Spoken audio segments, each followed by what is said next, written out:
Les Égyptiens résidant à l'étranger ont commencé à voter dès le premier jour, on en est au deuxième jour et les bureaux de vote vont clôturer à 21h, heure locale de chaque pays.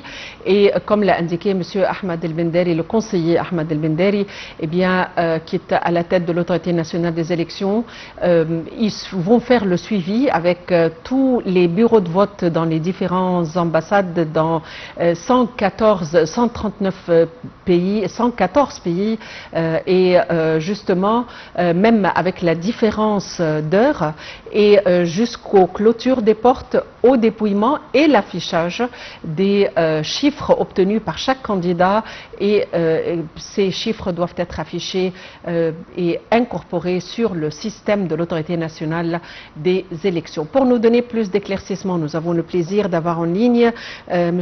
Aad El-Ramzi qui est expert en droit international et il est résident à Paris.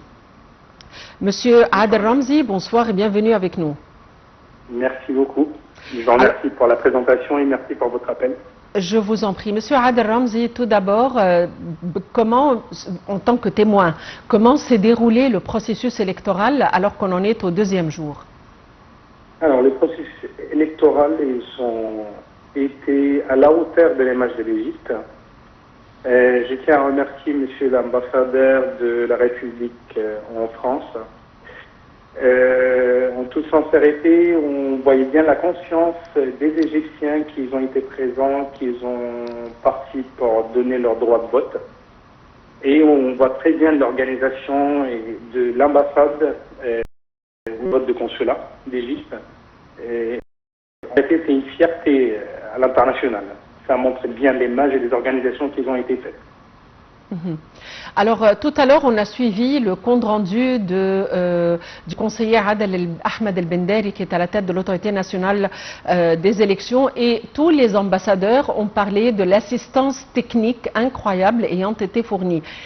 Où se trouve exactement cette assistance technique? Est-ce que chaque vote, chaque local, enfin chaque endroit a les différents locaux ont leur assistance technique, ou est-ce que c'est une assistance technique qui est fournie à distance? Comment est-ce que cette assistance technique est fournie? Tout d'abord, l'assistance technique, ça commence dans les informations et donner toutes les informations nécessaires pour que les gens arrivent.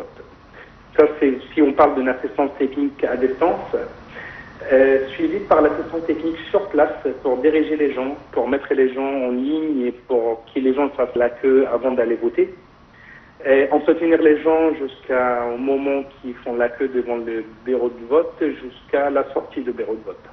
Et tout ça est parfaitement orchestré par l'assistance technique des ambassades, ou bien des bureaux de vote à l'étranger.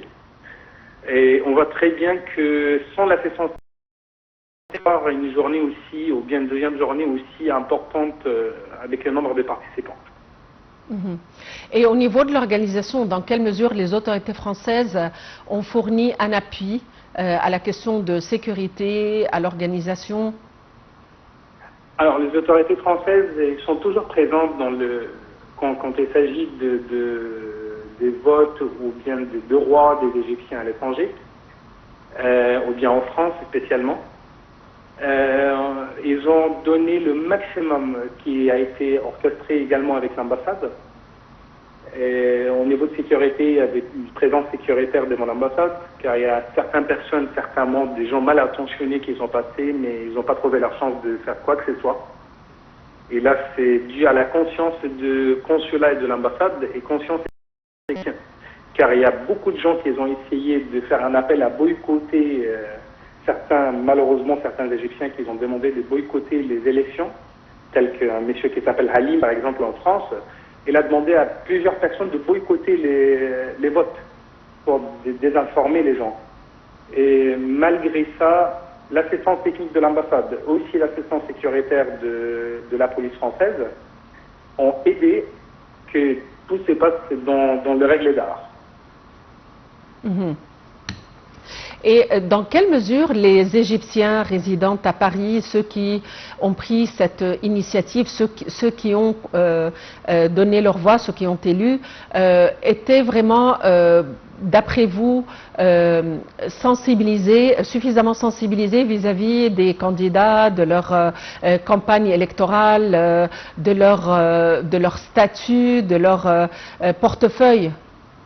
Alors, je vous félicite pour cette question parce que c'est où j'allais revenir aussi. Il y a un certain associations telles que l'association Bek Laïla, par exemple, une association égyptienne en France, aussi M. Salah Farhoud, président de la communauté des Égyptiens en France, et ils ont sensibilisé les gens sur l'importance du vote et leur droit de vote.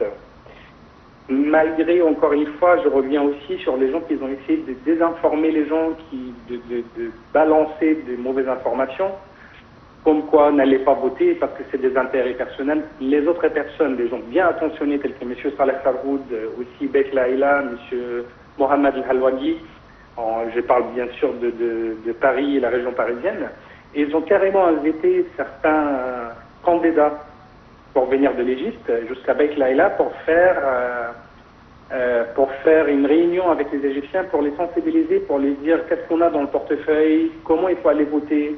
Là, j'appelle ça aussi l'assistance des associations, des Égyptiens conscients qui aiment leur pays à l'étranger, pour donner la chance à tout candidat de venir en France et communiquer avec les électeurs.